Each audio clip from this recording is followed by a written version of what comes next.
It happened on a quiet Sunday afternoon, the kind where sunlight spills lazily through the curtains, and the sound of distant birds fills the stillness.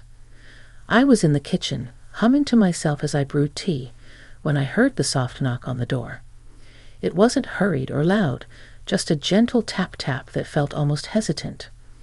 When I opened the door, there stood my nephew, Daniel, taller than I remembered, with that same shy smile he had as a child, but now shadowed by something deeper.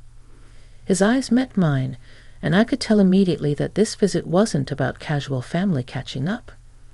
Something was weighing on him. He said he was just passing through the neighborhood, but I knew better. Daniel rarely visited unannounced, and the way he clutched his hands together told me he had something on his mind. I invited him in, and as he stepped inside, the familiar scent of old books and chamomile must have hit him. The scent of his childhood summers here, when he'd spend hours reading on my porch. We sat at the small kitchen table, and I poured us both tea, the silence stretching between us like a thin thread that neither of us dared to break. "So, what brings you here today?" I finally asked, watching him trace a circle on his cup with his fingertip. His lips parted as if to answer, but then he paused, took a deep breath, and looked at me with an expression I hadn't seen before, a mix of fear and relief. "Aunt Mary," he said quietly, "there's something I've been carrying for a while. I don't know who else to talk to." The tone of his voice made me put my cup down immediately. I told him to take his time, no rush.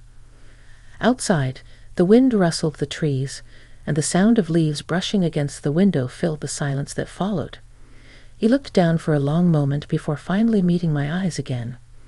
"It's about our family," he said, his voice trembling slightly, "and about something that's been hidden for years." My heart began to race, not from fear, but from curiosity and concern. I had known Daniel since he was born, seen him grow through every phase, every struggle. The idea that he was now old enough to bring me a secret, one he said had been buried for years, made me realize how time had passed without my noticing. He spoke slowly, carefully, like someone trying to untangle a knot without breaking the thread.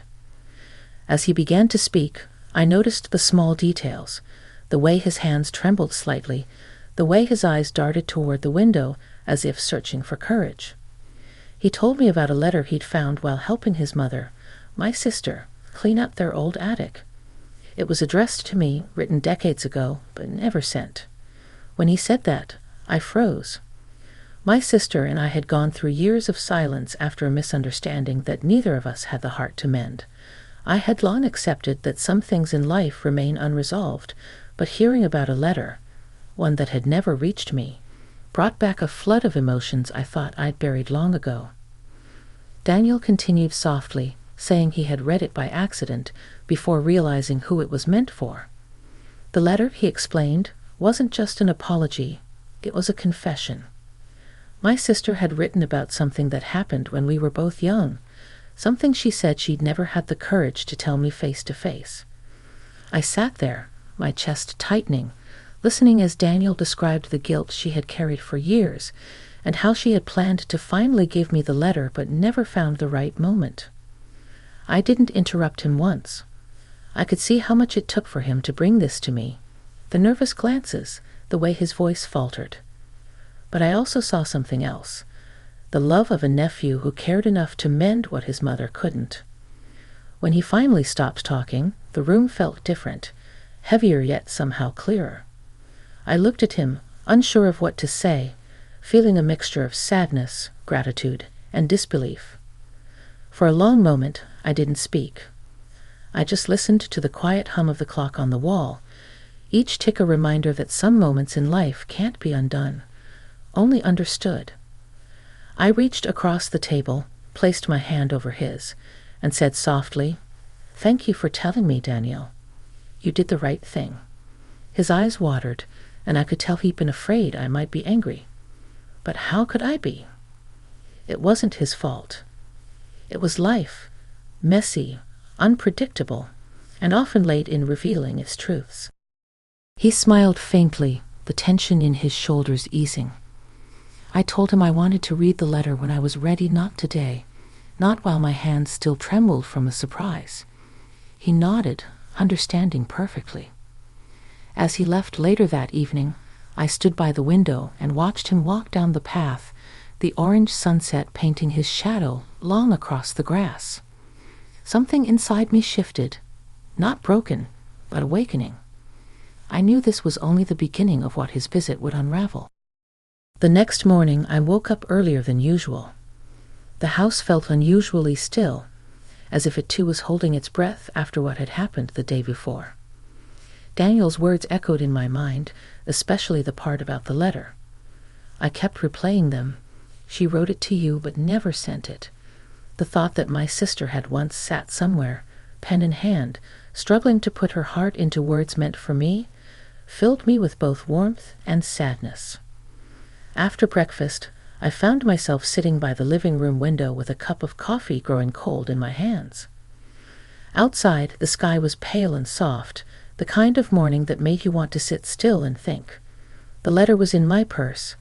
Daniel had left it with me before leaving, tucked carefully in a small envelope that had aged to a yellowish hue. My name was written across it in my sister's handwriting, neat and curved, a style I hadn't seen in years.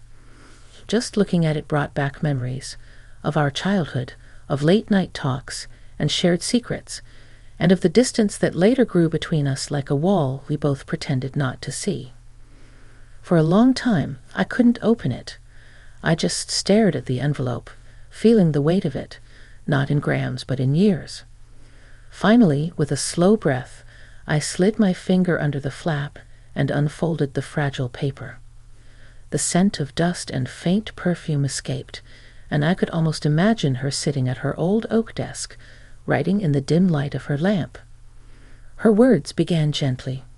She wrote about how much she missed me, how she'd thought of calling so many times, but always stopped herself. Then came the part that made my hands tremble, the truth she had hidden. It wasn't about betrayal or anger, but about something I never knew she had done for me. When we were younger, there had been an incident, a lost opportunity that I had once blamed myself for. I thought I had ruined my own chances at something important, something that shaped the course of my early adult years. But in the letter, she admitted that she had intervened quietly, out of fear that I might get hurt. She had convinced someone to make a decision on my behalf, one that had changed my path without me ever knowing. Reading it, I felt the years unravel like a spool of thread. I remembered that time vividly, the confusion, the disappointment, the silence that followed. I had never understood why things had turned out that way, and to realize now that my sister had been behind it, I didn't know whether to cry or smile. She had acted out of love, but love sometimes comes with its own kind of harm. I folded the letter back carefully, my eyes stinging with tears. All those years we spent apart suddenly felt heavier. She had wanted to tell me, had carried that guilt, and I had spent years resenting a moment that wasn't even my fault. I wished I could talk to her, to tell her I understood, that I forgave her. But life, as it often does, doesn't wait for perfect timing. She had passed away 3 years ago, and this letter was the voice she'd left behind.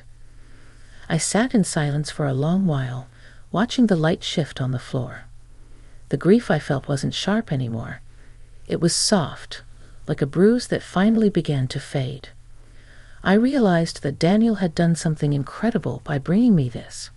He had given me the chance to heal an old wound, even if it came too late for words. Later that afternoon, he called to ask if I was okay. His voice was careful, gentle. I told him I was, though I didn't quite believe it yet.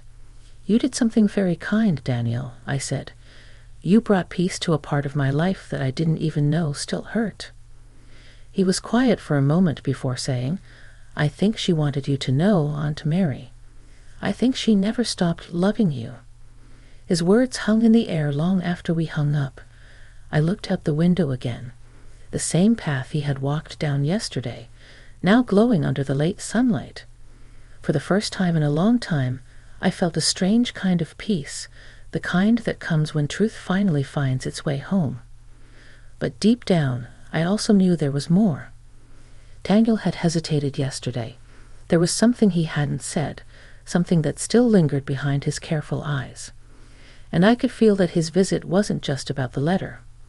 It was about something else entirely, something he still carried, waiting for the right. 2 days passed before Daniel called again. His tone was steady but held that same edge of hesitation I'd noticed before, the sound of someone who had more to say but didn't yet know how.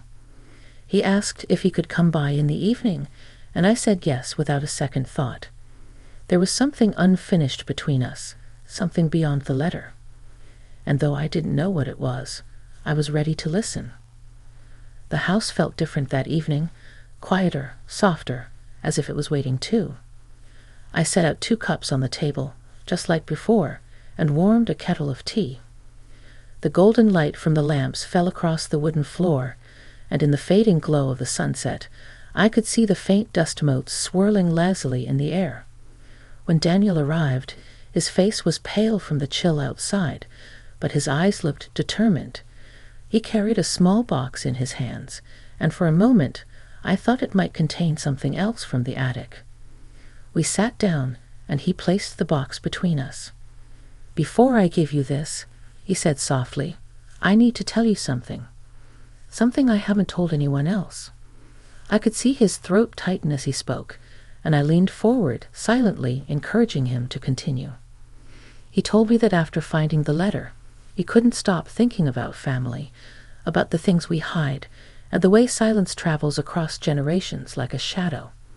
Then his voice trembled, and he said, "There's something about me, Aunt Mary, something I've kept secret because I didn't think anyone in the family would understand."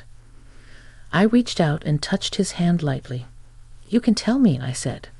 "Whatever it is, I'll listen." He nodded slowly, eyes glistening under the warm light. "You've always been the one I could talk to," he began. "When I was younger, I used to think being honest about who I am would disappoint everyone. But reading that letter, seeing how much Grandma carried inside, it made me realize silence only hurts us more." Then, in a trembling but honest voice, he shared his truth. It wasn't something shameful or scandalous, just deeply personal, something that explained the quiet distance I'd sensed in him for years. It was the kind of truth that takes courage to speak out loud, especially in families where expectations run deep. As he spoke, I didn't interrupt. I just listened, really listened. Every word carried a mix of fear and hope, and by the time he finished, there were tears in his eyes, not from pain, but from the relief of finally being seen. When he looked up at me, I smiled gently and said, "Oh, Daniel, you've been carrying this alone for far too long." He nodded, a small broken smile crossing his face. "I just didn't want you to think differently of me." The next week felt lighter somehow, as if the air in the house had shifted. It wasn't that everything was suddenly perfect. Grief and memory don't disappear that easily, but there was a calmness I hadn't felt in years. Every morning I'd sit by the window with my cup of tea, watching the sun climb slowly over the trees, and think about how much one conversation can change a life. Daniel started visiting more often, not out of obligation, but because our talks had become something we both looked forward to. He'd stop by after work, sometimes bringing dinner, sometimes just himself and that same quiet warmth he carried. We didn't always speak about heavy things. Sometimes we just shared stories, laughter, and small details about our days. But underneath it all was an unspoken understanding that our bond had deepened beyond the usual aunt and nephew affection. It had become something honest, healing, and rare. One evening, he brought a small notebook. He said it had belonged to his mother, my sister, and that he thought I should have it. I hesitated, afraid it might reopen the wound that had just begun to close. But when I opened it, I found not confessions or regrets, but thoughts, quotes, and scribbled notes about love, kindness, and forgiveness. On one of the pages, written in her familiar looping handwriting, were the words, "Sometimes love hides behind fear, and forgiveness waits behind truth." I read that line again and again, tears blurring the ink. That sentence, in all its simplicity, summed up everything we'd been through. My sister's silence, Daniel's courage, and the strange way life had brought us full circle. I handed the notebook back to him, but he shook his head. "Keep it," he said softly. "She meant it for you, I think." The evening stretched on quietly. The glow from the lamps painted everything in gold. Daniel sat across from me, his hands resting on the table, calm and steady. We talked about the past, about how silence can grow between people until it feels like a wall, and how honesty, even when it hurts, can bring that wall down. He told